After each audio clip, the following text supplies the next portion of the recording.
set the recording. Okay, go ahead.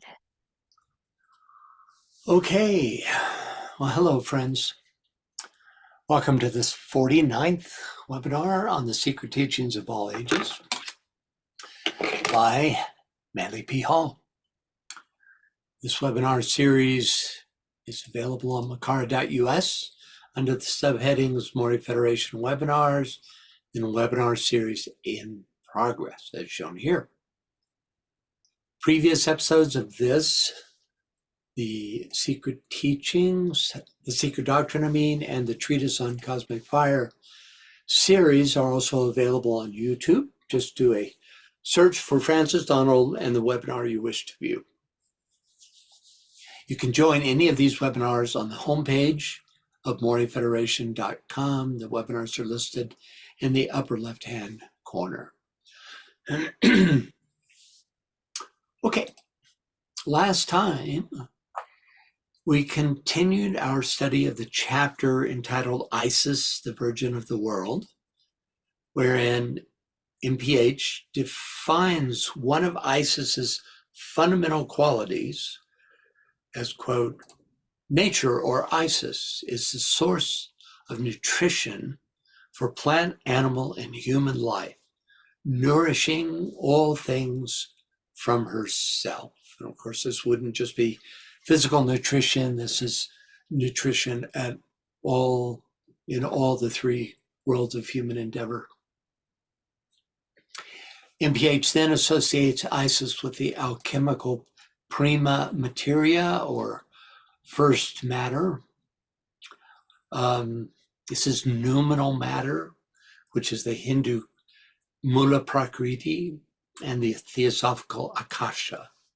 All three terms referring to the shining sea of undifferentiated substance. Alchemists consider Isis to be the fifth unifying principle necessary to generate the philosopher's stone from the four elements, represented by the square, the stone, in the center of this,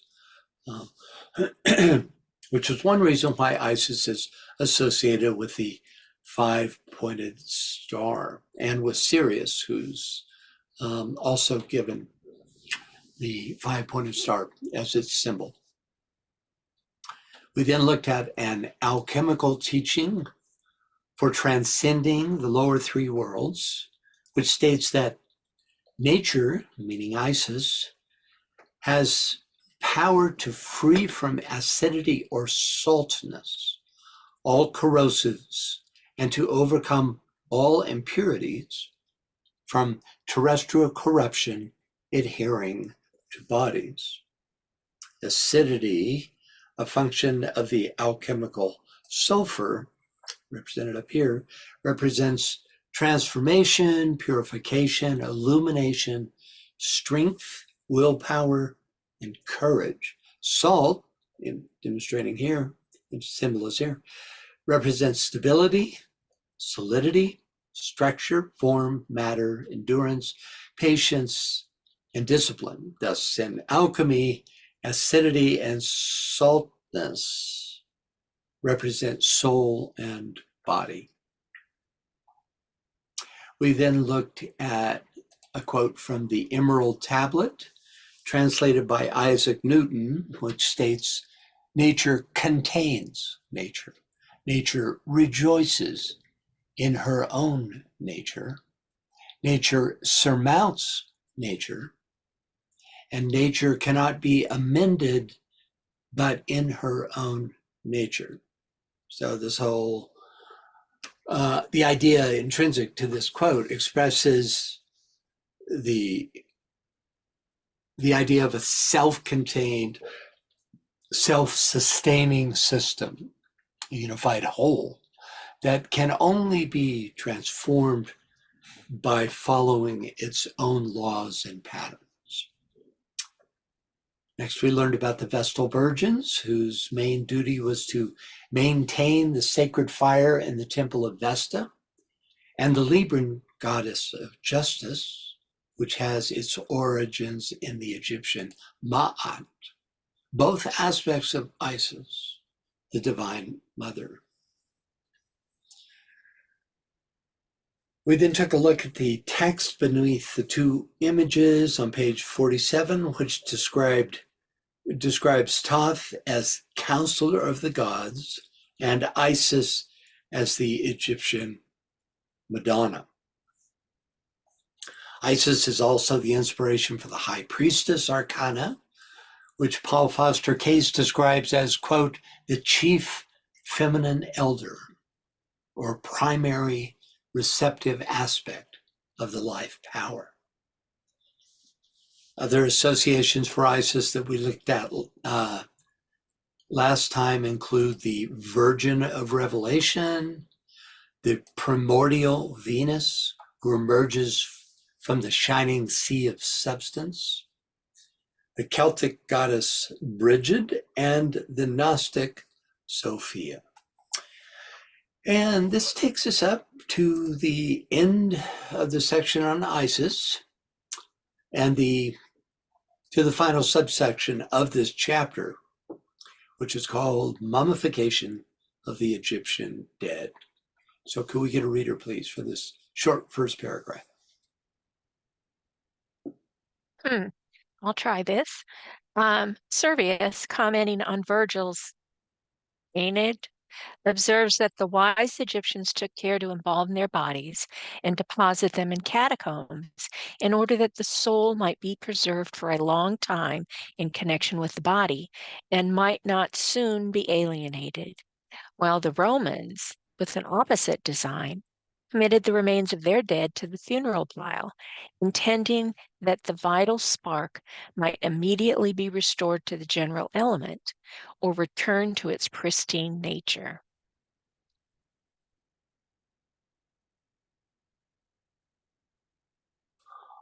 Okay. First up, Servius, commenting on Virgil's Aeneid, observes that the wise Egyptians took care to embalm their bodies and deposit them in catacombs in order that the soul might be preserved for a long time in connection with the body and might not soon be alienated. It's a very particular belief associated with ancient Egypt, though any culture that mummifies their bodies has something like this at the root, which is the idea of holding the soul to the physical body. So ancient Egyptians believed that the human soul was composed of 7 parts, each with its own role in the journey of life after death. The part of the soul that represented the personality aspect was called the Ba, B-A, usually depicted as a human-headed bird that could fly between the realms of the living and the dead. The Ba needed a physical anchor to return to after death, and that was the purpose of the mummy. This is why mummification process was designed to preserve the body in as lifelike a condition as possible, so that the Ba could recognize and inhabit it. The body was also placed in a tomb that was decorated with images and objects that reflected the person's life, such as scenes of their daily activities, their family and friends, their possessions, and their achievements. These were all meant to provide comfort and sustenance for the Ba in the afterlife. Can we get a reader, please? Vivian, can you read that for us, please? The connection between the Ba and the body was essential for the soul's eternal existence, as it enabled the Ba to join with another aspect of the soul, the Ka, which was the vital force or life energy that animated the body. The Ka also needed offerings of food and drink to survive, and these were brought to the tomb by relatives or priests. The union of the Ba and the Ka resulted in the creation of another aspect of the soul, the Ak, which was the intellect or wisdom that transcended death and attained a higher state of being. Thank you, Vivienne. Okay, next up, while the Romans, with an opposite design, committed the remains of their dead to the funeral pyre, intending that the vital spark might immediately be restored to the general element or return to its pristine nature. So the move from mummification to cremation was a radical shift, representing philosophically opposite perspectives, and is aligned with the theosophical belief that cremation allows the indwelling jiva to more quickly return to the soul. After a Roman cremation, the ashes were collected in urns and buried in tombs or mausoleums. Pictured here is the mausoleum of Augustus Caesar. Okay, next up, can we get a reader? Yes, Karen, can you read that for us, please? No complete records are available which give the secret doctrine of the Egyptians concerning the relationship existing between the spirit or consciousness and the body which it inhabited. It is reasonably certain, however, that Pythagoras, who had been initiated in the Egyptian temples when he promulgated the doctrine of metempsychosis, restated in part at least the teachings of the Egyptian initiates.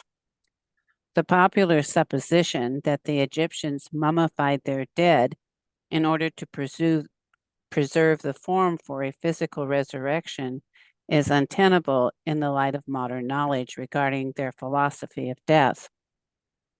In the fourth book on abstinence from animal food, Porphyry describes an Egyptian custom of purifying the dead by removing the contents of the abdominal cavity, which they place in a separate chest. He then reproduces the following oration, which had been translated out of the Egyptian tongue by Euphantus.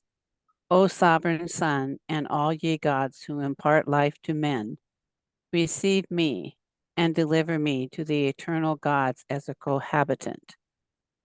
For I have always piously worshipped those divinities which were pointed out to me by my parents as long as I lived in this age, and have likewise always honored those who procreated my body.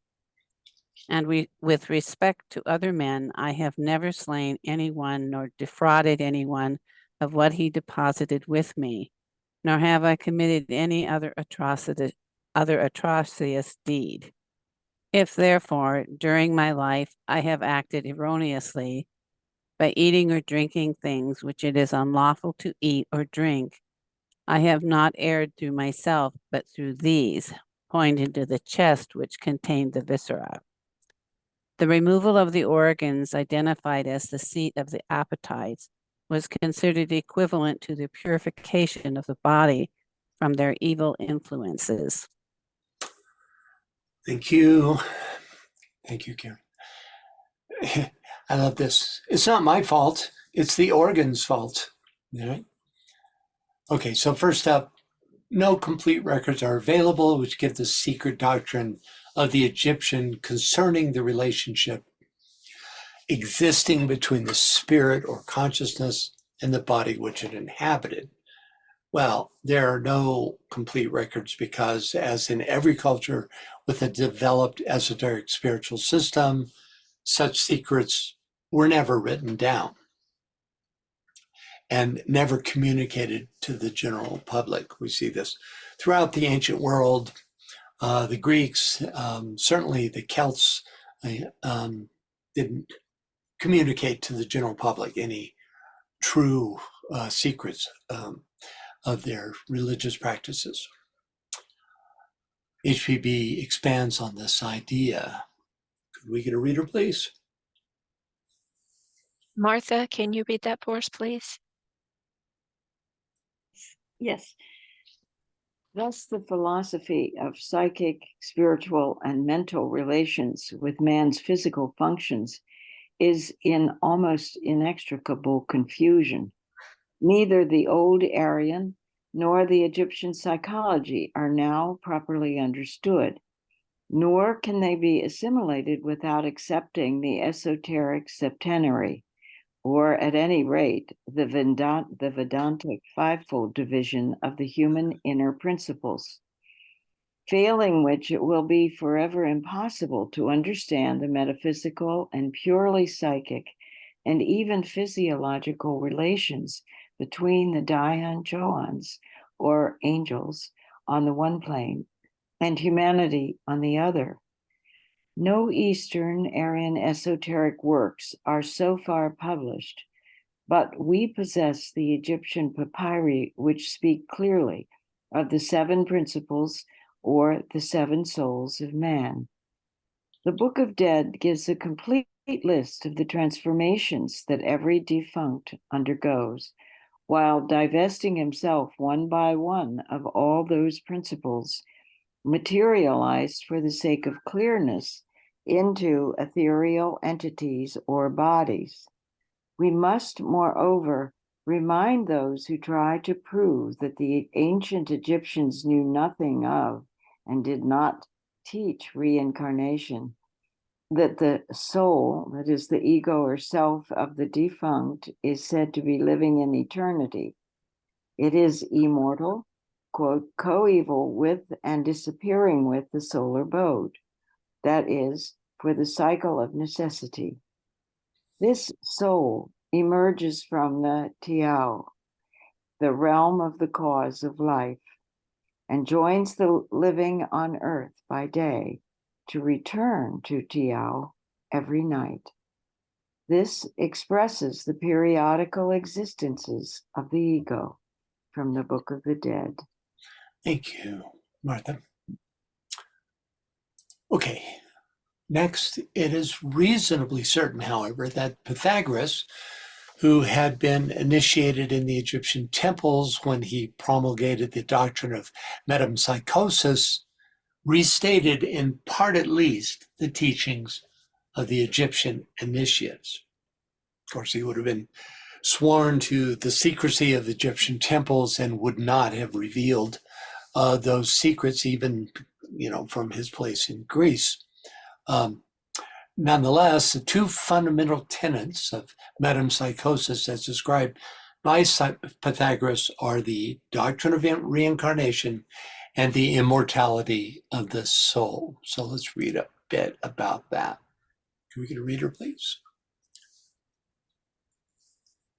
And Parker, can you read that for us, please? Sure. There was not a philosopher of any notoriety who did not hold to this doctrine of metempsychosis as taught by the Brahmins, Buddhists, and later by the Pythagoreans in its esoteric sense, whether he expressed it more or less intelligibly. Origen and Clemens Alexandrinus, Synesius and Chalcidius all believed in it, and the Gnostics, who are unhesitatingly proclaimed by history as a body of the most refined, learned, and enlightened men, were all believers in metempsychosis. Socrates entertained opinions identical with those of Pythagoras, and both, as the penalty of their divine philosophy, were put to a violent death.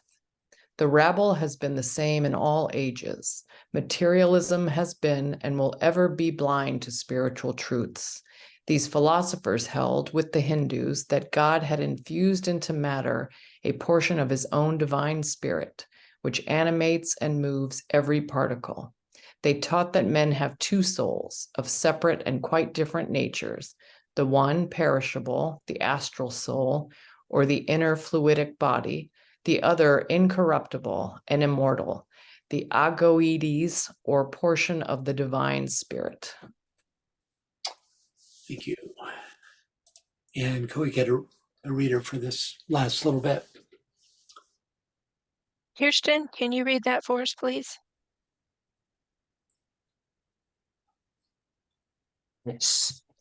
The cosmological theory of numerals, which Pythagoras learned from the Egyptian hierophants is alone able to reconcile the two units, matter and spirit, and cause each to demonstrate the other mathematically. The sacred numbers of the universe and the esoteric combination solve the great problem and explain the theory of radiation and the cycle of the emanations. The lower orders, before they develop into higher ones, must emanate from the higher spiritual ones, and when arrived at the turning point, be reabsorbed again into the infinite. Thank you. So what he's saying here is that there is a mathematical key to ascension and to, to the involutional and evolutional cycles. Okay. Next. The popular supposition that the Egyptians mummified their dead in order to preserve the forms for physical resurrection is untenable in the light of modern knowledge regarding their philosophy of death. Again, we'll turn to HPB for more insight. Reader, please. Okay, Scott, can you read that for us, please? We are taught that for 3,000 years at least, the quote mummy unquote, notwithstanding all the chemical preparations, goes on throwing off to the last invisible atoms, which from the hour of death, re-entering the various vortices of being, go through every variety of organized life forms.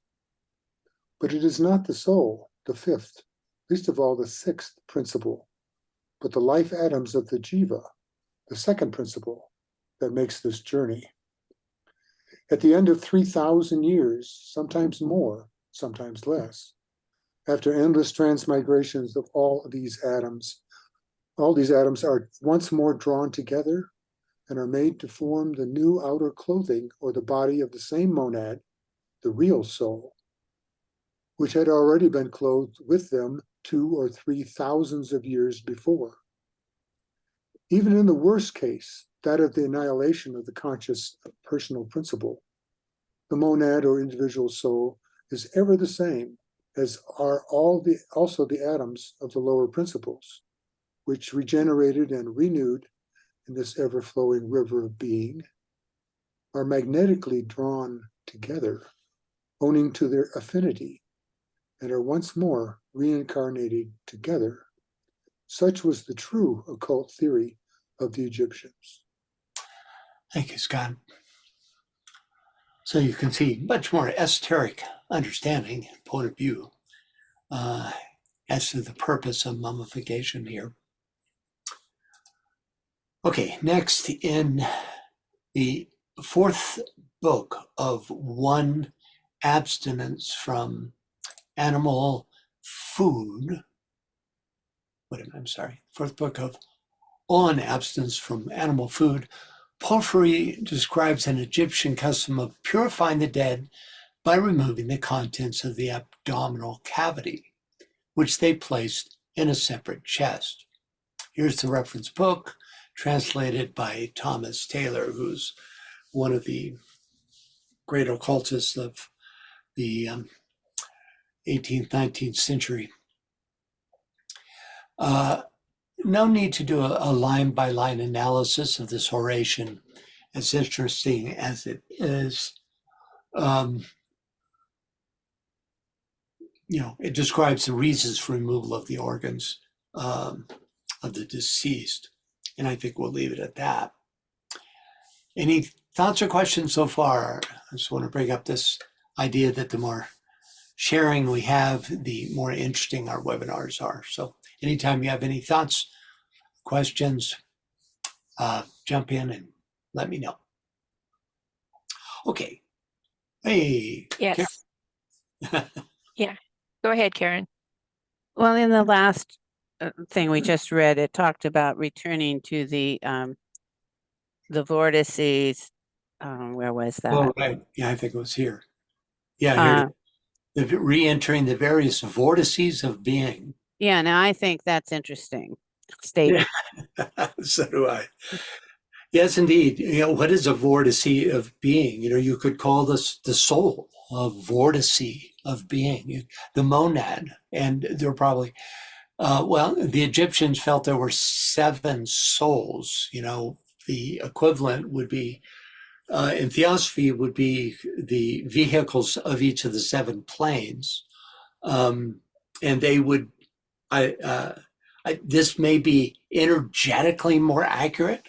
Rather than calling them sheaths, you could call them vortices of being. Well, I'm even thinking of the, vortices are like chakras, small Yeah. and large. And I don't know, interesting statement. It made me think about all of the elementals too of the body that are, that are returning to the source. Yes. Yeah. I mean, once dissociated with the body that they have been participating in, they then pursue their own evolutionary arc, which is at a much lower level, but nonetheless, it exists, right?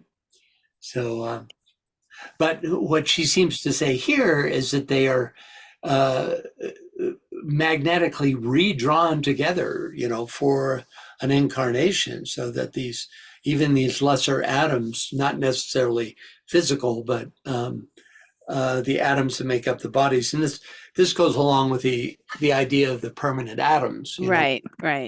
right, regenerates that qualitative aspect that comes through. Now, I never looked at it from the point of view of literally those, for instance, astral atoms that used to make up your body, reforming to make up your new astral vehicle. I never looked at it that way, but the permanent atom would certainly draw the appropriate quality of atoms back into form. Yeah, I would think so. Thank you. Yeah, thank you, Karen. I saw another hand. Yeah, Scott, please go ahead. Sure.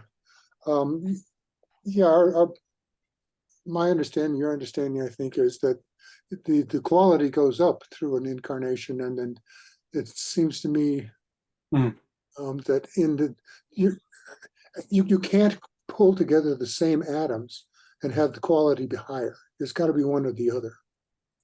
Yeah, that's a good point. Unless those atoms worked really hard, right? In the meantime, to keep up with you, yeah, right. It just Yeah, it doesn't seems kind of fantastic. Go ahead.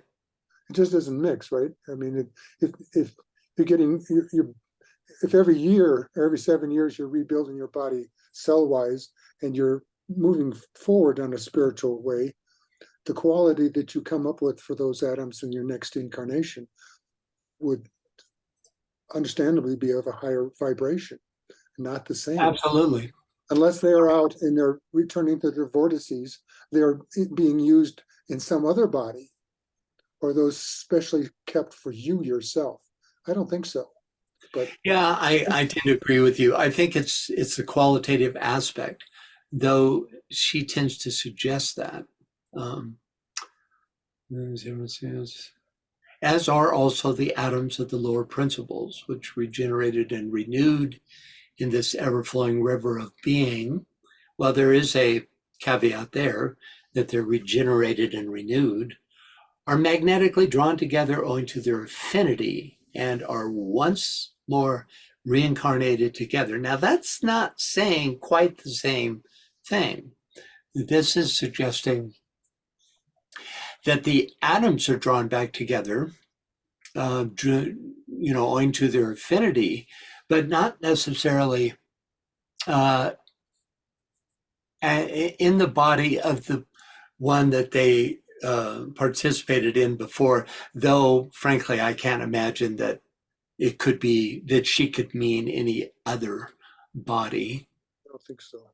Yeah, I don't think so either. So it's interesting. Some mystery here still. How about that?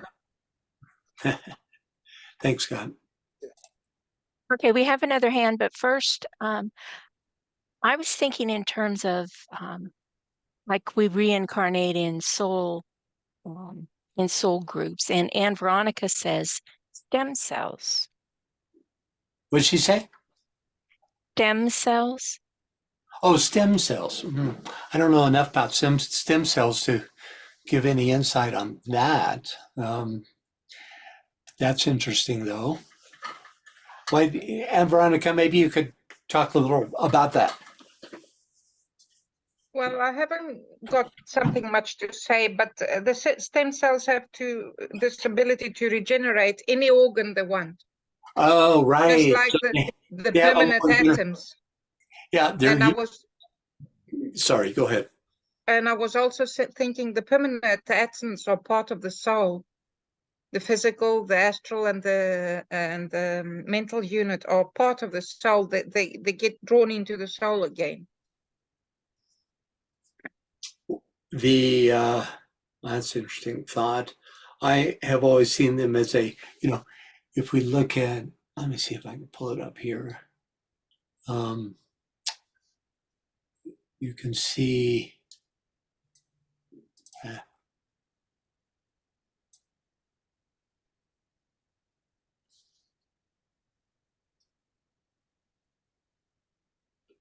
I was looking, here we have. I was reading it recently, and it was saying that the physical atom is really very near to the center of the lotus, and then goes the astral, and the farthest away from the central unit of the soul of the lotus is the manasic permanent atom, and it has 4 spirilla, where the others have more spirilla. But it was talking about it in the soul, as they were in the soul. At other places, I have read that it's under the soul, but at that paragraph that I found, it was in the soul, and actually they emanate some energies. Well, first of all, you have to define soul in this case. I would think, since it's definitely a third aspect, it has to do with memory of the qualitative aspect of the sheaths. Yes. So it would have to be in the causal body, I would think, if it's drawn back into the soul. I'm kind of surprised. Yes, that's what I'm talking about, the causal body, because the real soul is the spiritual triad. But what I read, right, yeah, expressing itself, and of course, the soul, since it impulses incarnation, and that incarnation is determined by the matrix or the information that is stored in the permanent atoms.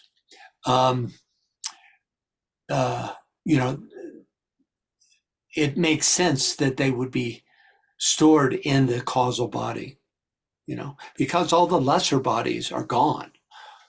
They're completely, the atoms that make up all 3 of the sheaths have dissipated, and it's only the permanent atoms that hold the quality that is used by the soul. The soul wants to draw, as somebody else said, that it will draw the quality and the vibration it needs. The atoms, the dense atoms are indifferent to the soul, as the stem cells. The stem cells can make an organ, whatever organ they decide. Yeah, the actual atoms of substance are patterned after what's held in the permanent atoms. But I think the hang up that I have with this idea, I'm sorry, guys, I know this is not properly set up, but at least you can see part of this chart, that the physical permanent atom is situated on the highest subplane of the physical plane, the emotional permanent atom the highest on the emotional plane. Let me get a less busy chart here. So you can see just inside the window that you see, this highest atomic subplane, that's where the physical permanent atom is, right? the astral permanent atom is here on the highest subplane of the emotional. And then you have the mental unit, which is the repository for the mental vehicle. Monastic permanent atom is something else. And then you see this hard link to the causal body. So, it becomes a question as to, these exist on their own planes, right? And because they're of this substance. And it's in each case, the atomic substance, physical atomic substance, emotional or astral atomic substance, and then this fourth subplane substance for the mental unit. Yeah, it's, that doesn't really answer the question as to whether the causal body could nonetheless hold these, or if it's just hardwired or attached to them and able to call on them. I see hands, so maybe somebody else can tell us. Yeah, multiple hands. Okay. I'm sorry, I don't have your name here. It says Helio Soul Voice was the first one. Her hand's been up for a while. Please go ahead. Hi, thank you. My name is Irina, and I'm just having a question. Since I'm fairly new to the teaching, and I hear everyone is quite seasoned, so the permanent atoms. My question was, it partially already answered through your discussion. But what are they? From what you discussed in such intelligent way, I sense that they belong to the higher soul, and that was the question. The permanent atoms, in what part, where in the soul they actually show up, so to speak, or Right. functioning. Well, in some ways, that's what we're trying to determine. But just to back up and give a kind of basic description of what the permanent atoms, the purpose of them, which is what's usually focused on, is that they are a memory. They hold in memory the qualities gained in that vehicle during incarnation, and this is cumulative. So the permanent atoms would hold, for instance, the astral permanent atom would hold the nature of the quality of the astral vehicle, not any actual substance, but it would be the nature of the quality of it. Now, we were just trying to figure out, what the relation of the actual causal body, which is shown here as this lotus, right, and the three permanent atoms. It's fascinating because I heard also from your discussion that those permanent atoms hold the memories of monad, and that is very interesting for me because I'm trying to grappling where sometimes the flashes of some other lives coming from. Okay, well, it doesn't hold actual memories. That's on the Akashic record, which is up here. Sorry, this window is not. If I resize this window, then I'll have to resize it back. So I'm not going to do that. But then your discussion about the Egyptian tradition and knowledge about mummification, that is for me also very interesting because I probably might be hallucinating, but I remember a flash of being mummified, and also I had this experience. Like I didn't know at that time it was 2010, and I didn't know at that time that was a soul or spirit or astral body. I was transferred to Egypt in the middle of the night in that blue body, whatever it is, and I was back into the tomb, and I was back into my mummified body, and then I woke up in the morning, and I had download of 21, so to speak, frequencies, and they were numbered from 1 to 21. And okay. obviously my question was that something potentially that this teaching can explain? Oops, we just lost your audio. It started getting very distorted, but I got enough of your question. I couldn't possibly answer what your experience was. You know, we all Well, have. the question is about the teaching that I am now stepping in. Is that possible that this memory of permanent atoms are the key to the answer? Oh, that is interesting. My understanding is that memories as such, previous experiences, life experiences, are stored in the akasha, and that the permanent atoms don't carry direct memories, but they carry the qualitative aspect of the actual vehicles. So they don't hold actual. Oh, I see. They I see. There's a qualities in the of the vehicles actual. that's already Mhm. accumulated through the experiences of lifetimes. This is qualities. That's a That's right. different subject. Okay. Okay, great. Thank you for explanation. That's really, really helpful. Yeah, and I would recommend maybe going out and coming back in because your audio is very distorted. Yeah. You know, if you'd like to, just to, so you know. Okay, anyone else before you go back? Yes, Mariana has her hand up. Please go ahead. Yes, hello. First of all, this is my first attendance to this room, Welcome. and I just Glad to have you. want to thank you so much. I attended the Secret Doctrine just for 2 times, and I'm really so appreciative of your efforts and the grandeur of your understanding. So I just comment maybe this would help me and just think about the permanency of this, although I'm not expert with LSA Bailey or anything like that, so you hold it lightly. Right. So there's this idea, and this is very practical about karma, which we should be thinking about, not only trying to work on self-observation, but karma and our karmic interests, moment to moment. And the Jains had this idea of Karman particles.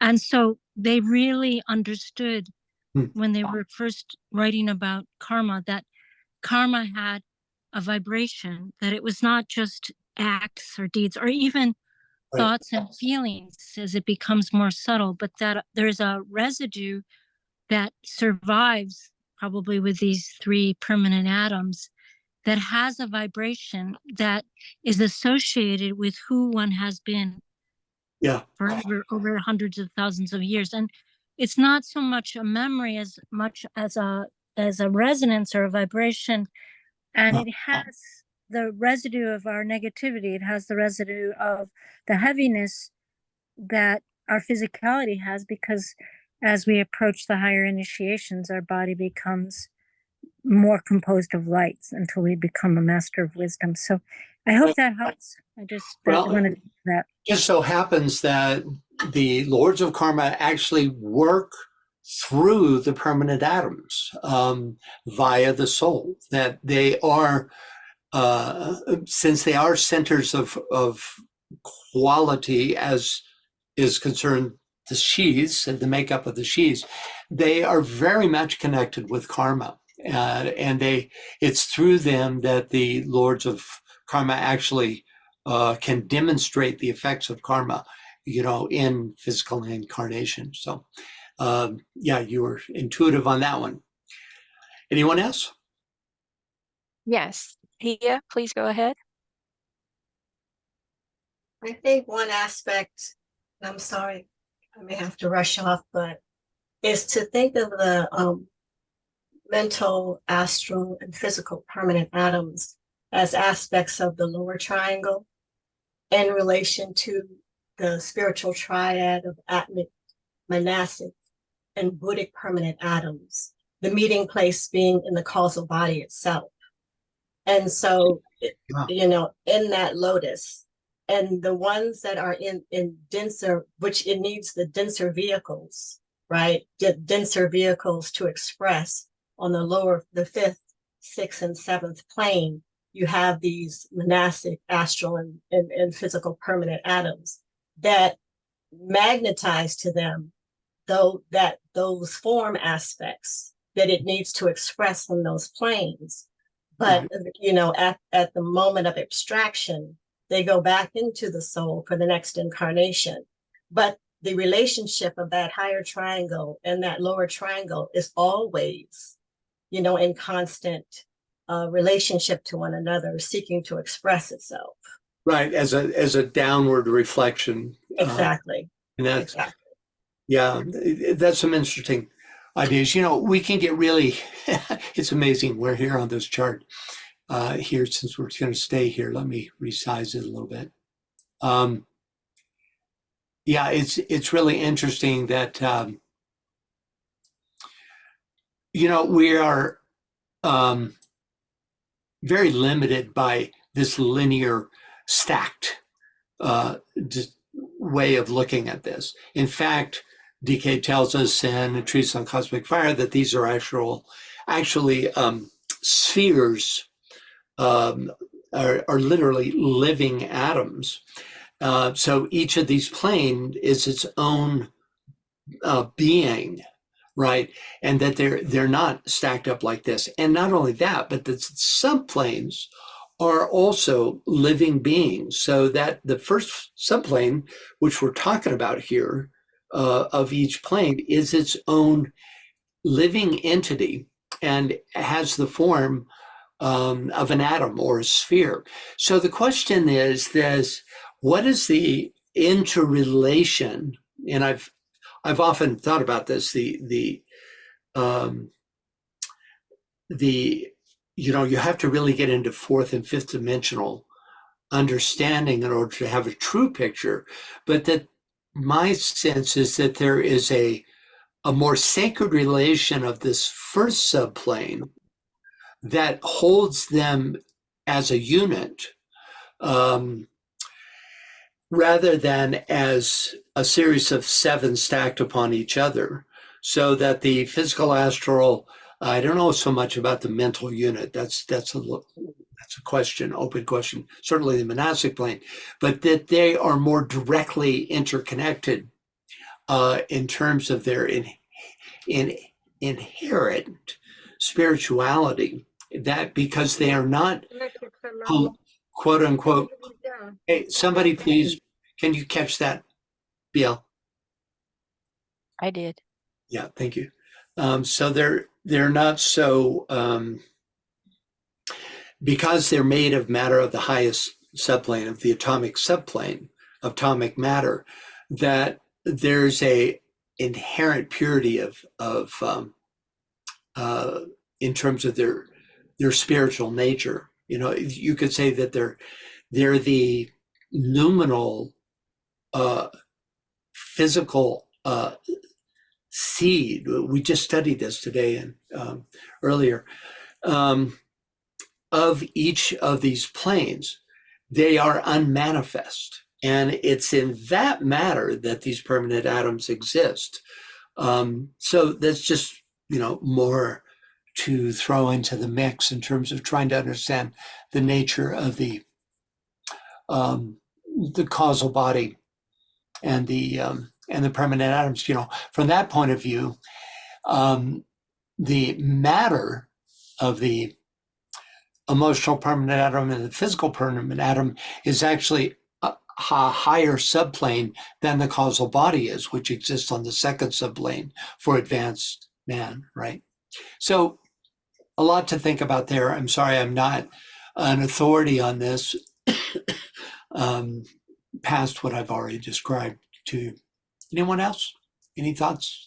Yes, Anne Veronica has pasted a couple of passages from GCF, page 514, on the atomic triangle. And it says, the causal sheath is to the clairvoyant, therefore a sphere of vibrant living substance. Within it can be seen three fiery points. At the heart of the sphere is a central blaze of light, emitting rays. These rays are given as 7 in number and play upon these points or circles, analogous to the electrons and the atoms of science, and at this stage produce most effective upon the astral permanent atom.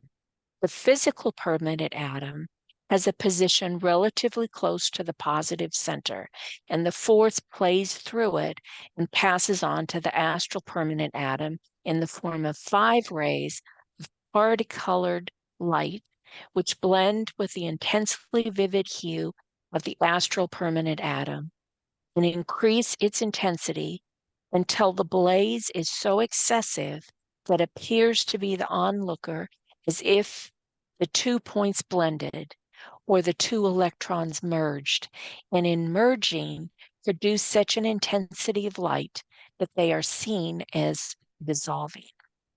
The mental unit, having a position within the causal body analogous to the planet furthermost from the sun, becomes vibrant likewise, and the 2 other points, considered now as one, begin to interact with the mental unit, and a similar process is set up and pursued until these 2 points, circulating around their positive center, also approach each other, blend, merge, and dissolve.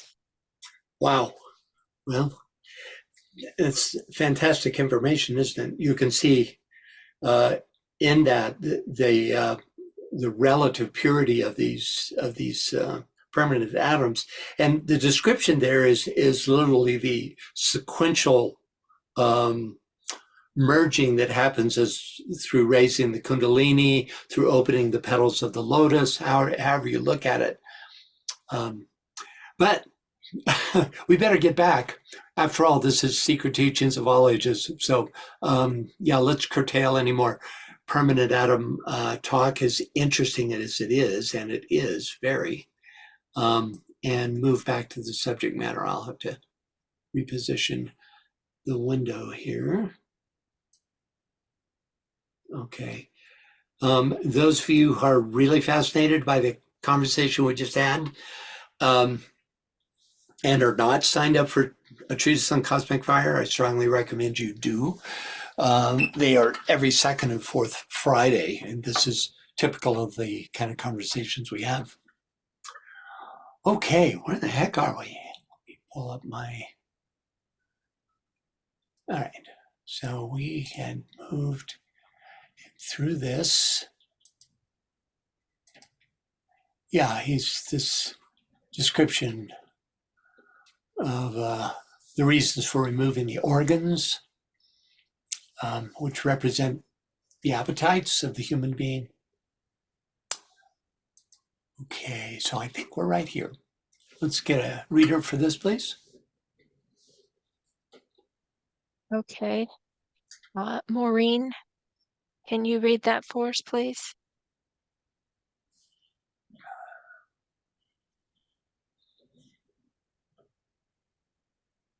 Maureen? Well, I don't see her unmuting. So, Marguerite, can you read that for us, please? Hi. In his work on Egyptian magic, SSDD hazards the following speculation concerning the esoteric purposes behind the practice of mummification. There is every reason to suppose, he says, that only those who had received some grade of initiation were mummified, for it is certain that in the eyes of the Egyptians, mummification effectually prevented reincarnation. Reincarnation was necessary to imperfect souls, to those who had failed to pass the test of initiation.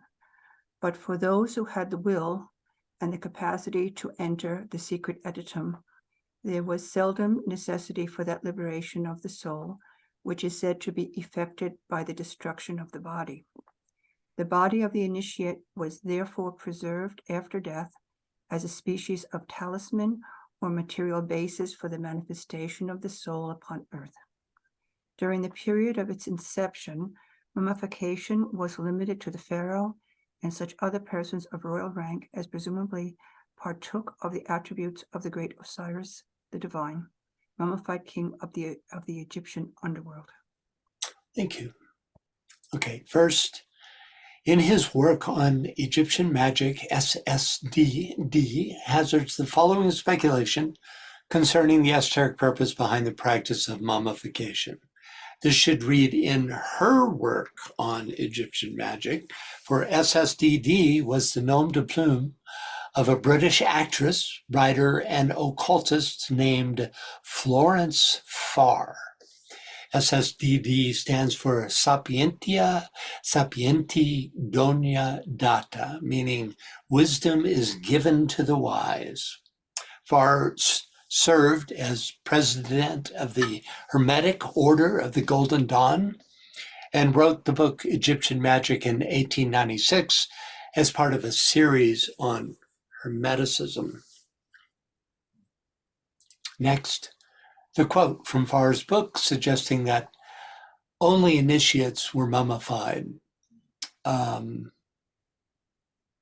Quote, for those who had the will and the capacity to enter the secret aditum. As fascinating as this idea is, the fact that after 2000 BC, mummification was widely practiced and that even children were often mummified belies the theory. However, it is possible that Farr's theory was true during Egypt's early kingdoms when only pharaohs and high priests were mummified, as suggested in MPH's last short paragraph of the chapter. During the period of its inception, mummification was limited to the pharaohs and such other persons of royal rank as presumably partook of the attributes of the great Osiris, the divine mummified king of the Egyptian underworld. Okay, so this is a long way of describing initiates of that time, right? So, interesting piece of information. I saw a hand. Yes, Ariana, please go ahead. Yes, just a short comment. I live in San Francisco, and they had a very decadent or highly materialistic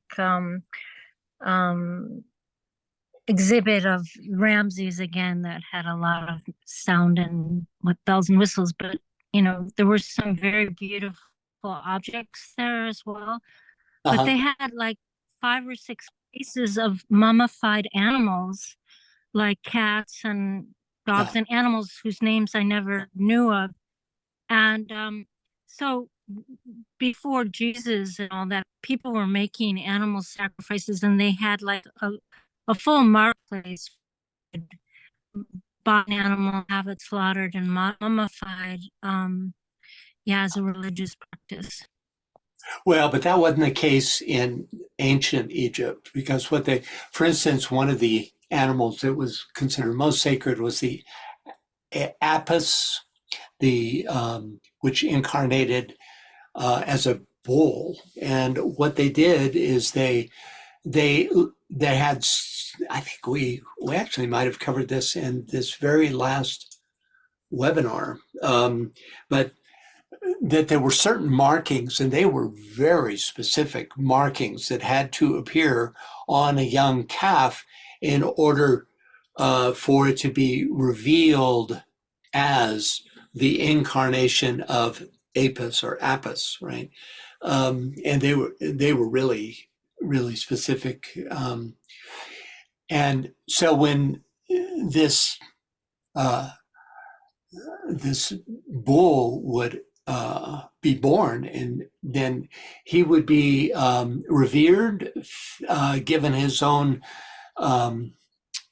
residence, and cared for by the priests, right? And then he lived his entire life, and then when he died, was mummified. So they weren't sacrificed for mummification. Same could be said for falcons, the cat Besset, I think BES. I'm not quite pulling it up.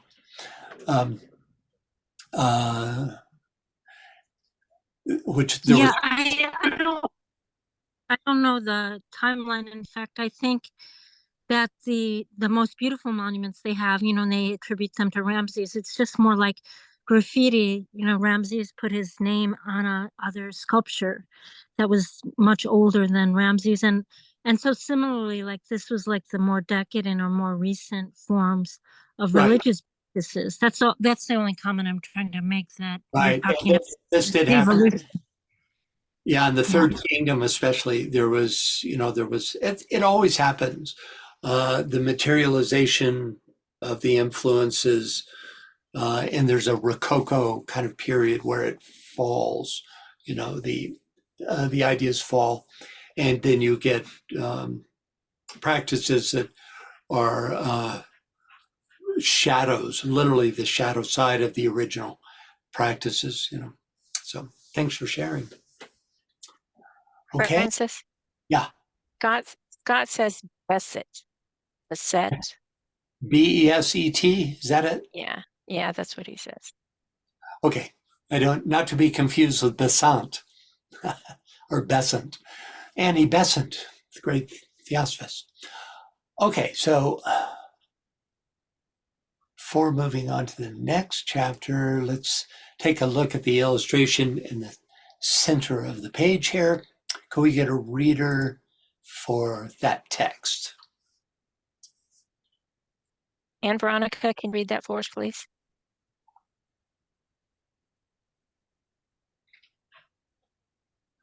Osiris is often represented with the lower part of his body enclosed in a mummy case or wrapped about with funeral bandages.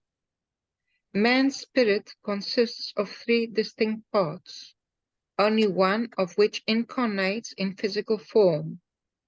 The human body was considered to be a tomb or a sepulchre of this incarnating spirit. Therefore, Osiris, a symbol of the incarnating ego, was represented with the lower half of his body mummified to indicate that he was the living spirit of man enclosed within the material form symbolized by the mummy case. There is a romance between the active principle of God and the passive principle of nature. From the union of these two principles is produced the rational creation. Man is a composite creature. From his father, the active principle, he inherits his divine spirit, the fire of aspiration, that immortal part of himself which rises triumphant from the broken clay of mortality, that part which remains after the natural organisms have disintegrated or have been regenerated. From his mother, the passive principle, he inherits his body, that part over which the laws of nature have control. His humanity, his mortal personality, his appetites, his feelings, and his emotions. The Egyptians also believed that Osiris was the river Nile, and that Isis, his sister wife, was the contiguous land which, when inundated by the river, bore fruit and harvest. The murky water of the Nile were believed to account for the blackness of Osiris, who was generally symbolized as being of ebony hue. Thank you. First, Osiris is often represented with the lower part of his body enclosed in a mummy case or wrapped about with funeral bandages. Here we see a statue of Osiris in a mummy case. This is a statue, not a mummy. Thus, the case is purely symbolical.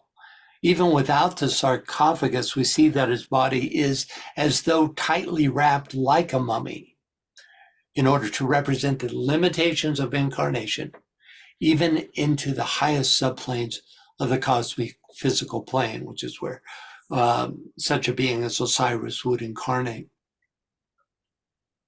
Next, man's spirit consists of three distinct parts, only one of which incarnates in physical form. As mentioned before, according to the ancient Egyptians, the three parts of a human spirit are the Ba, the Ka, and the Akh.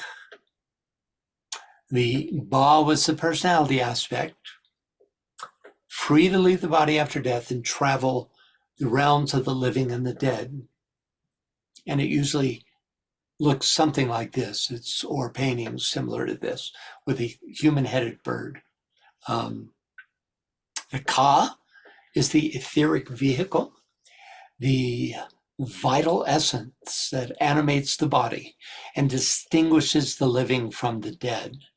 It needs offerings of food and drink to survive the afterlife, and these were provided by relatives or priests of the deceased.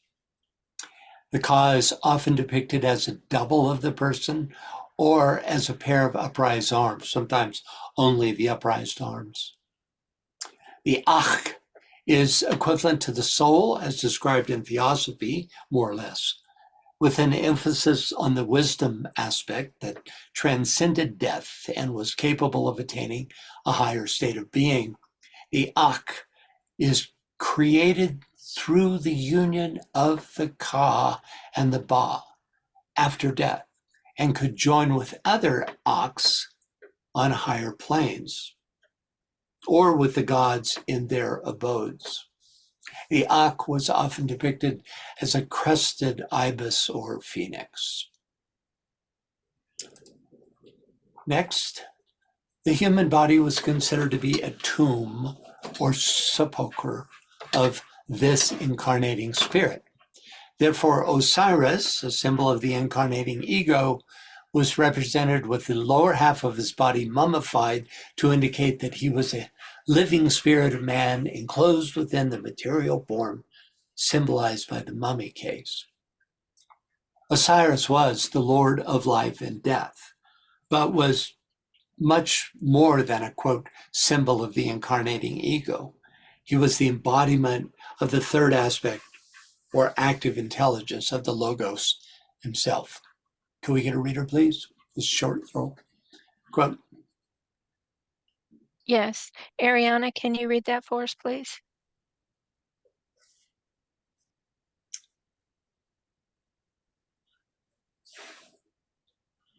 Well, I don't see her unmuting. So Barbara, can you read that for us, please?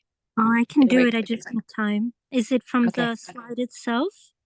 Yeah, right here. Every universe, world, or planet has its own logos, says the doctrine.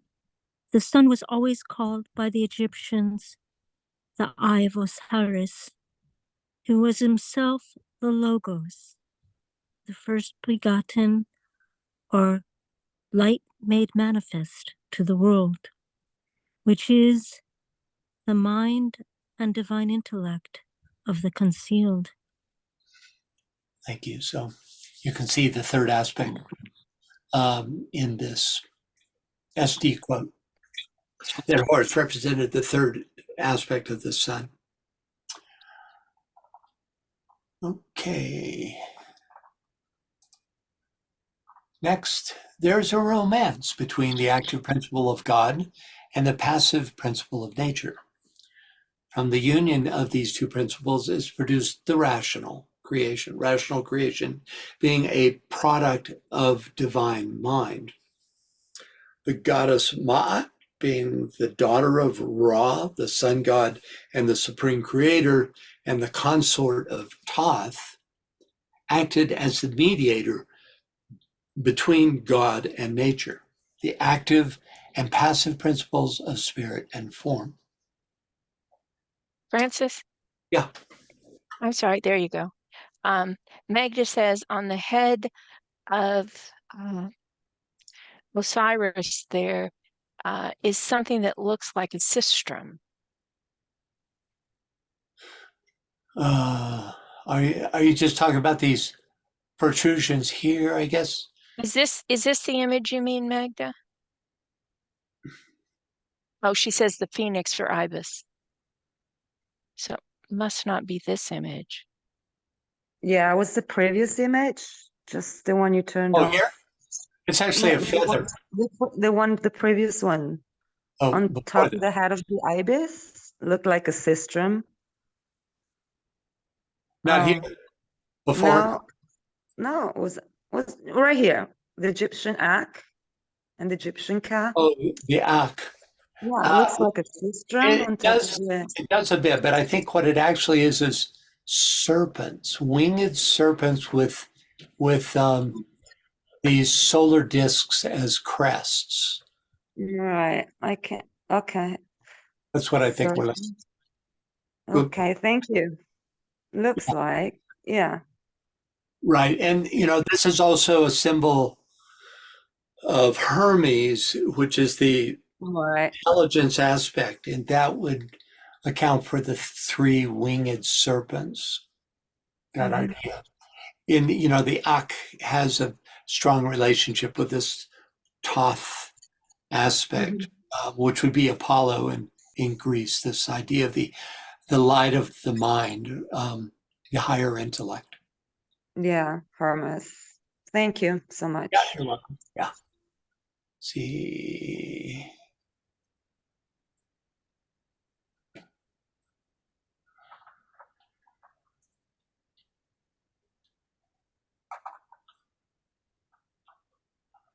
So, man is a composite creature. From his father, the active principle, he inherits his divine spirit, the fire of aspiration, that immortal part of himself which rises triumphant from the broken clay of mortality. That part which remains after the natural organisms have disintegrated or have been regenerated. That part that transcends mortality is the AKH, Ak, which is Horus macrocosmically. So Horus represents the collective concept of regeneration, of transcendence, of um, of bridging between the third and second aspect. And finally, the Egyptians also believed that Osiris was the river Nile and that Isis, his sister wife, was a contiguous land which, when inundated by the river, bore fruit and harvest. The murky water of the Nile were believed, murky waters of the Nile were believed to account for the blackness of Osiris, who was generally symbolized as being of ebony hue. So the Nile was seen as a symbol of Osiris's resurrection and fertility because it brought new life and abundance to the land every year. Thus, both the Nile and Osiris represented death and rebirth, one a personification of the other, as well as decay and renewal, chaos and order. Egyptian mythology tells us that it is Isis's tears over the death of Osiris that causes the annual flood of the Nile. And this finishes a chapter entitled Isis, the Virgin of the World. Okay, so we've been here for a few months. So next up, we are in a new chapter entitled "The Sun, a Universal Deity." So let's start by taking a look at the text beneath the image here at left. Could we get a reader, please? Magda, can you read that for us, please? Sure. Celestial Virgin with Sun God in her arms. Primitive man was wont to associate the creative principle with the attributes of either the male or the female sex. In those days, human survival depended on brawn rather than brain. The dominance of the male was unquestioned, hence masculine characteristics were assigned to God. Later, when man had reached the state of comparative physical security and had turned to the culture of his ethical nature, his appreciation increased for the finer and more idealistic feminine qualities. This he subsequently incorporated into his of deity. The god of the state thus became essentially masculine, the god of the church feminine, and the god of the philosophy androgynous. To these, the modern world has contributed a fourth, a scientific concept in which the creative agent is regarded as sexless. In the view of the theologian, the Madonna who gives birth to the man-child signifies the priority of the mother aspect of divinity, the maternal creative function being considered as the highest expression of being. The vesica piscis, or oval nimbus, in which the figure stands, represents the glorification of the creative power as exemplified in motherhood. The Christ child always symbolizes wisdom, and the Virgin Mother, faith. The figure therefore declares that wisdom, born of faith, shall redeem the world now encircled by the serpent of evil. Thank you. Okay, so first, primitive man was wont to associate the creative principle with the attributes of either the male or the female sex. In those days, human survival depended on brawn rather than brain. Well, the dominance of males was a fact of life for many historical cultures, but there are notable exceptions, including the Minoan, the Nubian cultures, which had several female rulers. There's also the quasi-historical Amazons, a race of warrior women who purportedly lived in Asia Minor near the Black Sea. Next, the dominance of the male was unquestioned, hence masculine characteristics were assigned to God. The statement may be true for certain primitive cultures, but for the Hindu, the Egyptian, and even the Greeks, the reason the male gender was assigned to their creator gods was much more philosophic, as indicated by the phrase sperm life of the sun from last month's reading, referring to the hidden essence or life aspect that is the source of all manifestation. It is the association with this essence that moved ancient cultures to assign the male gender to their creator gods, not some societal male dominance. The caption reads, "The Ptolemaic king stands before Min, the ithyphallic god of fertility, and offers him the eye of Horus." Min was the god of creation, very specifically. And of course, for that reason, the hidden essence was associated with the male principle. Next, later, when man had reached a state of comparative physical security and had turned to the culture of his ethical nature, his appreciation increased for the finer and more idealistic feminine qualities. These he subsequently incorporated into his deity, incorporated into his deity. True to some degree, but this is another exoteric statement suggesting that the evolution of humanity's understanding of the gods came through an outer socioeconomic changes rather than the revelation of enlightened sages that incarnated into various ancient cultures specifically for the purpose of perpetrating the ageless wisdom. Saw a hand. Yes, go ahead, please, Scott. You omitted a word there at the very last part of that. It's incorporated into his concept of deity. Oh, right here, it should be concept. Into his concept of deity. That's in the original book? Yep.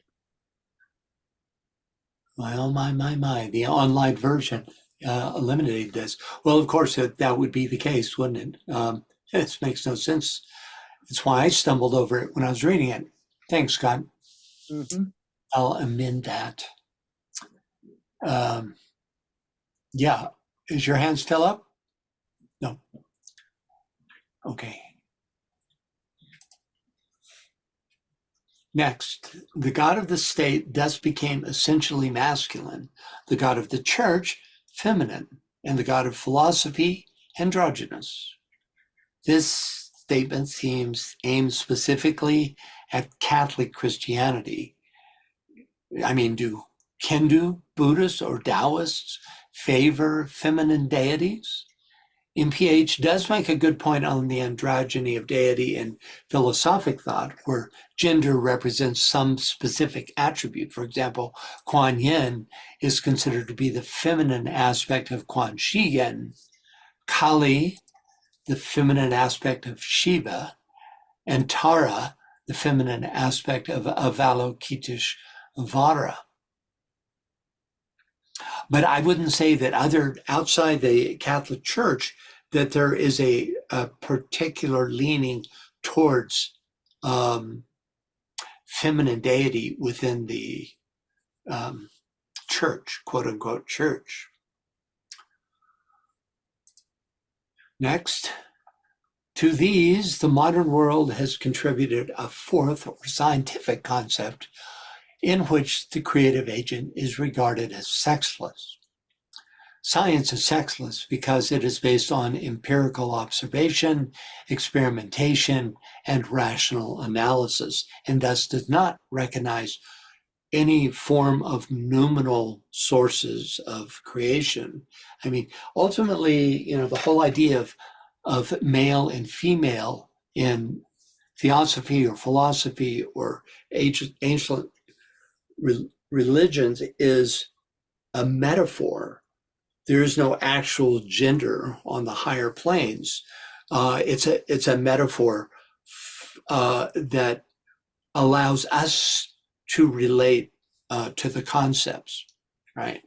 Through the physicality of our gender orientation.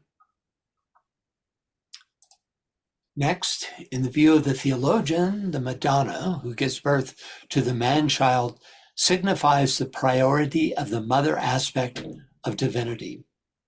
The maternal creative function being considered as the highest expression of being. The essence of the feminine aspect is perhaps most philosophically characterized by the Hindu Shakti, a word that means simply energy, and which is personified by a goddess often depicted at Shiva's sign.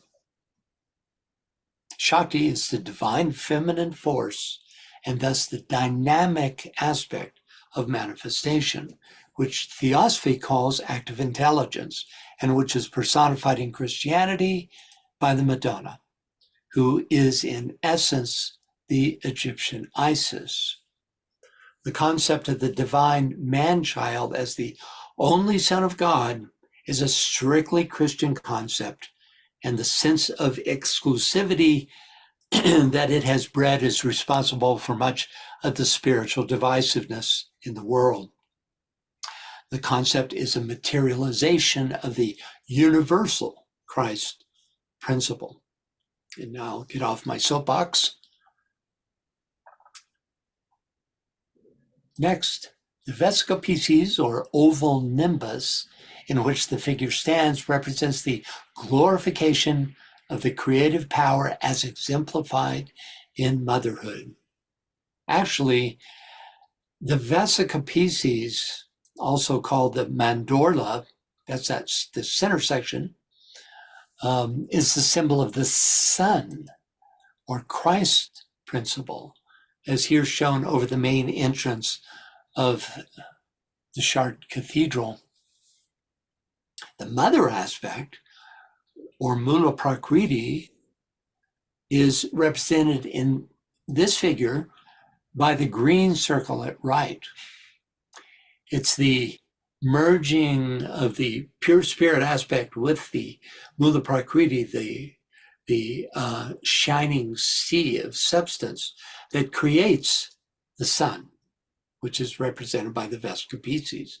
By the way, I didn't stretch or Photoshop the shape of this at all. This is exactly as it is presented over the door of the Chartres Cathedral, which is, as far as I can tell, the most esoterically oriented church or cathedral in existence.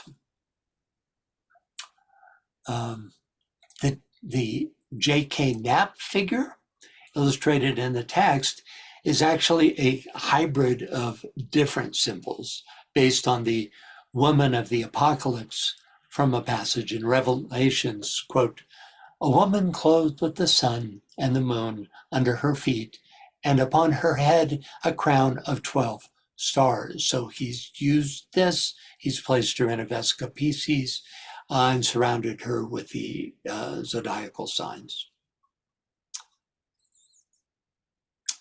Finally, the Christ child always symbolizes wisdom, the Virgin Mother, faith.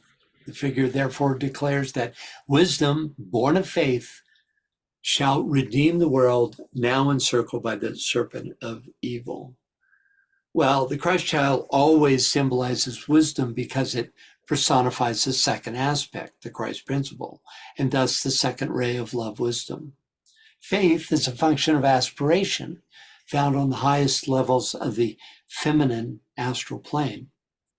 In this context, the serpent, and only in this context, by the way, the serpent symbolizes the chaos of the material realms represented by Apep in ancient Egypt and Typhon in ancient Greece. So you can see that this is the serpent that surrounds the non-sacred planet Earth, or has it in its grip.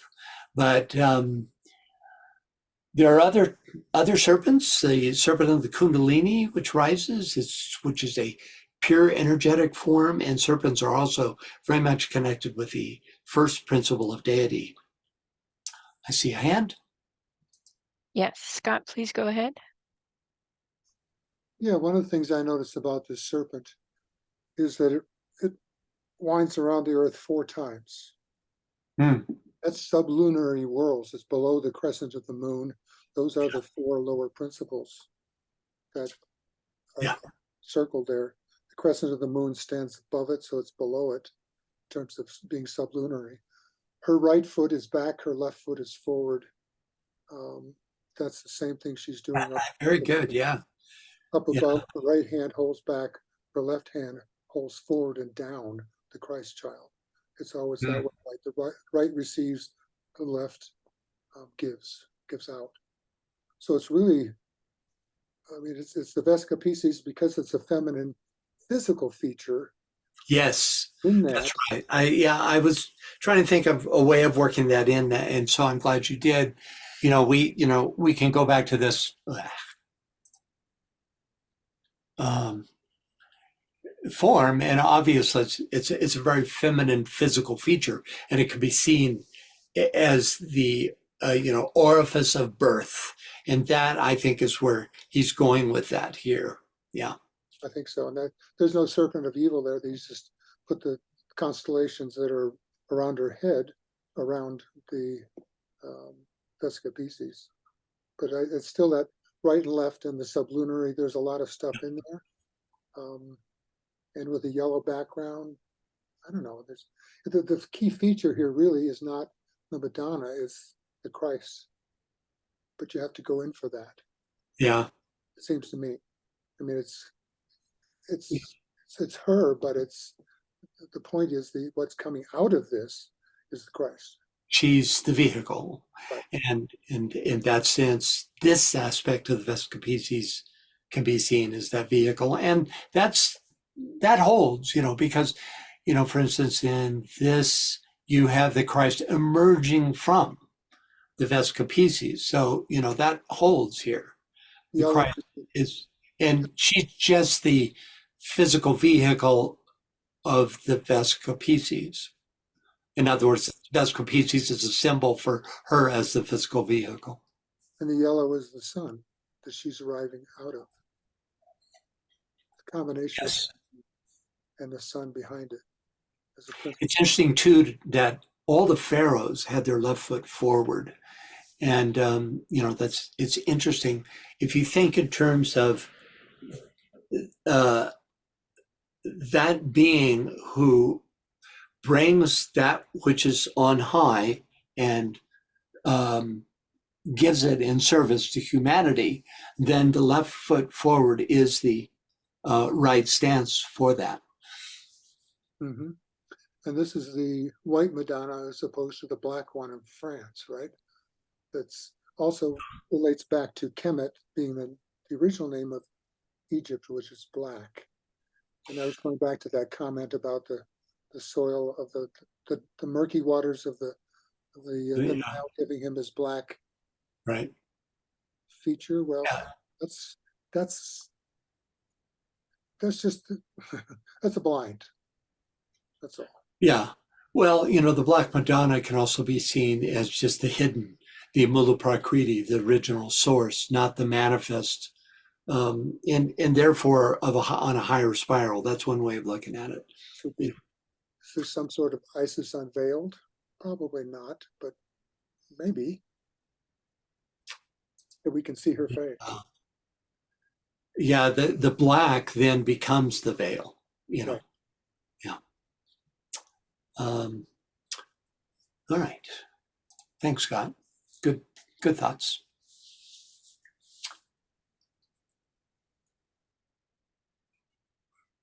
Okay, went through that. And this, the serpent was used often in Egypt. It was a symbol for the seven, the Savek, and it also was the Uraeus, and it encircled the sun in the glyph of Ra, the sun god. You see the serpent. So it's not only this lower serpent that was recognized. It's the two serpents that tell the whole story together. Let's see here. Okay. And that takes us to the texts.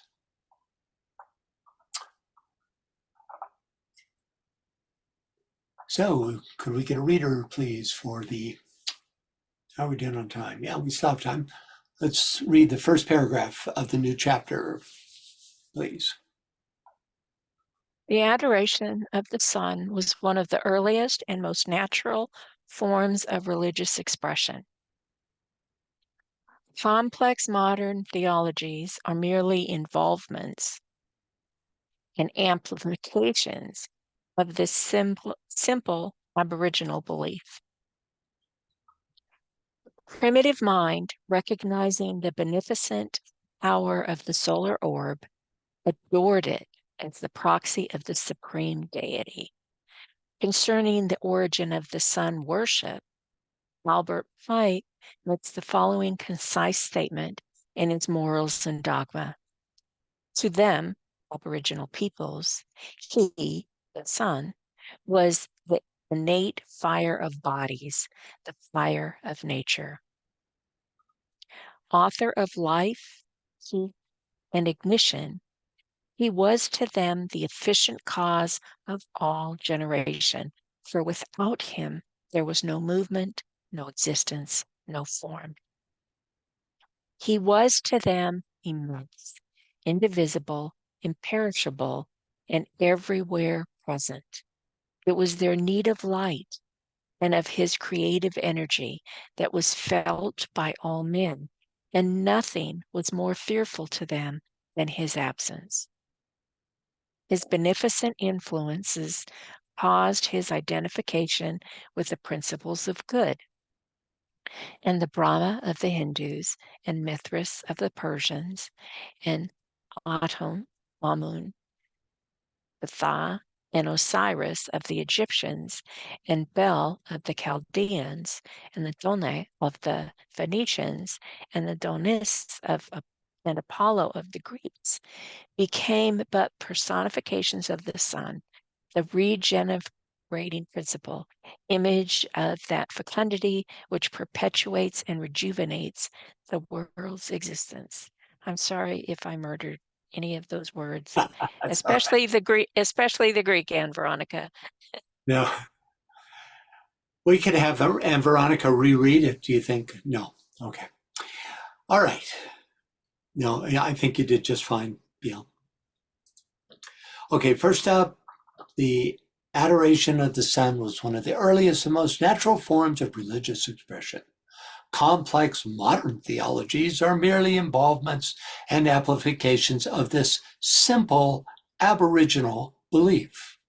The primitive mind, recognizing the beneficent power of the solar orb, adored it as the proxy of the supreme deity. Again, MPH takes a traditional anthropological approach to early cultures. Here's one of the earliest known examples of a sun god in primitive culture. This from 5th millennium BC, France. It says a solar representation on an anthropomorphic stele from Rocher des Doms, France. But we don't really know. All they have is this archaeological evidence. It doesn't come, with a parchment telling what it means. Obviously, they discerned that from this star-like feature down here. But I can go with that. This idea that it is a solar representation, but you have to be careful, about the descriptions, like in museums, for instance, what they say things are. Just look with your own eyes, because often it's not at all certain that what they say is happening there is, right?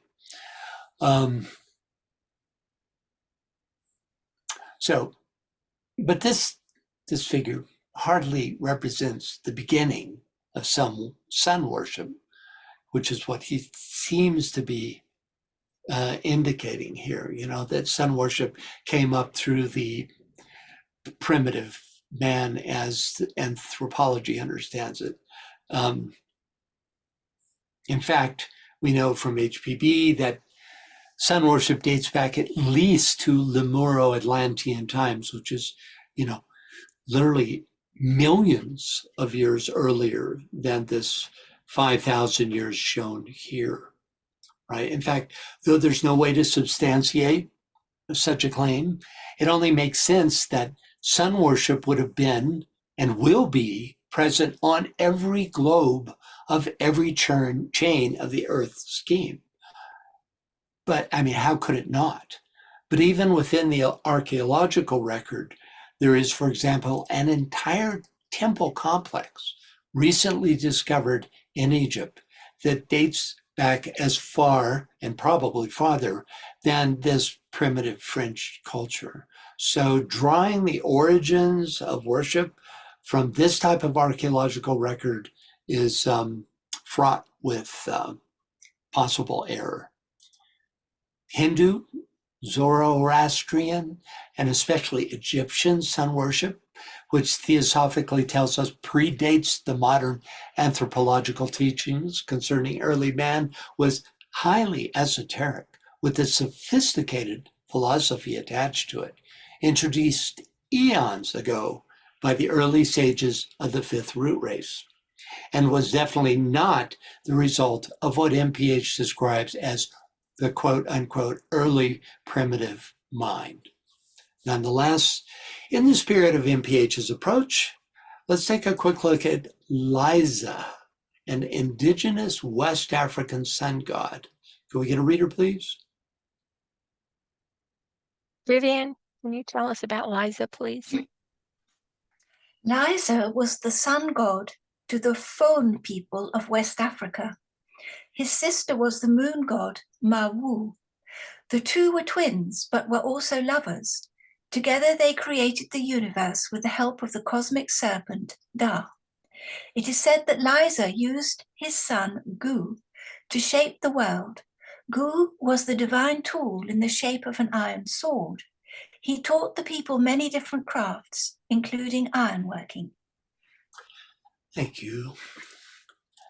So, even in this so-called primitive understanding, there's certain basic esoteric qualities present. For example, the sun and the moon being twins and lovers suggests the inextricable bond between spirit and matter. And I love the serpent named Da, who is always present in all mythologies because it represents the energetic aspect, all right, that links the two.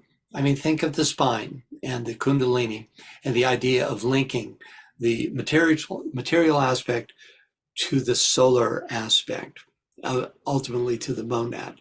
It's the serpent energy that does this. And here we have all those elements present in what is supposedly a primitive understanding.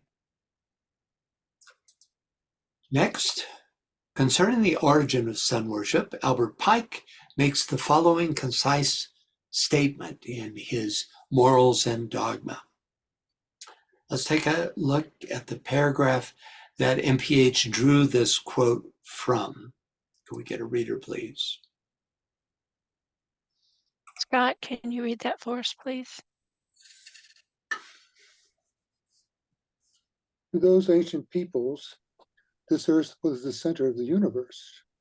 To them, there were no other worlds peopled with living beings to divide the care and attention of the deity. To them, the world was a great plain of unknown, perhaps inconceivable limits, and the sun, the moon, and the stars journeyed above it to give them light. The worship of the sun became the basis of all the religions of antiquity. To them, light and heat were mysteries, as indeed they still are to us.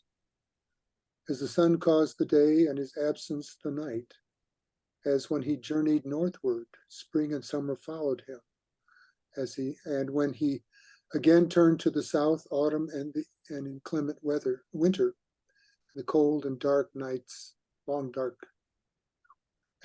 long dark nights ruled the earth. As his influence produced the leaves and flowers and ripened the harvest and brought regular inundation, he necessarily became to them the most interesting object of the material universe. To them, he was the innate fire of bodies, fire of nature, author of light, heat, and ignition. He was to them the efficient cause of all generation. For without him, there was no movement, no existence, no form. He was to them immense, indivisible, imperishable, and everywhere present. It was through their need of light and of his creative energy that was felt by all men, and nothing was more fearful to them than his absence. His beneficent influences caused his identification with the principle of good, and the Brahma of the Hindus, the Mithras of the Persians, the Atum, Amun, Ta, and Osiris of the Egyptians, the Bel of the Chaldeans, the Adonai of the Phoenicians, the Adonis and Apollo of the Greeks, became but personifications of the sun, the regenerating principle, image of that fecundity which perpetuates and rejuvenates the world's existence. Thank you, Scott. So, I'm a big fan of Morals and Dogma. There's some just marvelous material in there, and this is beautifully written. But for the most part, and much of it is true from a certain perspective, but its perspective on early man lacks the key ingredient of inspired revelation by those sages whose purpose was to introduce the ageless wisdom at the beginning of the fifth root race. So let's take a look at this passage from the Secret Doctrine, whose philosophy stands in stark contrast to the Pike quote chosen by MPH. And we're probably going to run out of time. In fact, I think what we're going to do is hold back on, because this is a 2-page reading here. So why don't we pull the plug here and pick up with this reading. Next time it'll be a good introduction to the next session. So BL, do you have dates for us? Yes, I do. Next on the calendar is the PCF on 13 October, the second Friday. And then after that will be the Secret Doctrine on that Sunday, the 15th of October. And then the next Secret Teaching of All Ages will be on 5 November. And even though we've switched to daylight savings time, we're going to continue from now on with that 7 p.m. GMT for the secret webinars, the Secret Teaching of All Ages, as well as the Secret Doctrine. Right. All 3 webinar series will shift. And what that means is that, if your state country follows daylight savings time, then it's going to change an hour. I think it jumps an hour. Let's see, because the time goes back an hour. I always get confused by this. I think Yeah. Spring forward, fall behind. Yeah, fall back. Fall behind. But then the So effect here, on the time is that it's an hour later, right? no, it's an hour earlier. So if it's still at 7 p.m. here for us on the East Coast of the US, it'll be a 5-hour difference. It's a 4-hour difference now, and it'll be a 5-hour difference. For you, it will be what, a 6 or 7-hour difference? That's what I'm saying. Because we drop back, we add an hour more difference, and that makes it an hour later. But check with your. No, I think it makes it an hour earlier. Oh, gosh, you would think, somebody help. You would think this would be, we know this by now, having been on the planet this long, but it's so confusing. What I would say is check with MoriaFederation.com when the time comes, and that way you'll be able to determine. And there are a lot of applications that will convert the time for you, and so you can go that way. I think Scott's going to bail us out here. Go ahead, Scott. I'll just throw in another opinion. We lose an hour. So if it starts at 2 o'clock, it now starts at 1. So if it was 1 o'clock, it's starting at noon. So we've lost an hour. Thank you. That didn't make any sense to me. Thank you. It made perfect sense to me because it agreed with me. I used to start at 3, and now I'm going to start at 2. Okay. Let me say this one more time, and I'm sure we'll lose more and more people the longer we talk about this, but that's all right. Since the webinar is basically over. So if you drop an hour back, then you're adding another hour in terms of the difference between Greenwich time. Yes. And your time. You're adding an hour, right? Yes. If it was 4 hours before, it's now going to be 5-hour time difference. Right. Okay. So that would seem. Right. At that note, let's shut up. Okay. We'll shut up. Yes. Good. I think that's the best suggestion so far. Thank you all. Goodbye, everybody. We'll see you next time, which is quite a while. We're now going 12 days until we get to the next webinar on the 13th with the Treatise on Cosmic Fire. See you then. Bye-bye. Bye, everybody.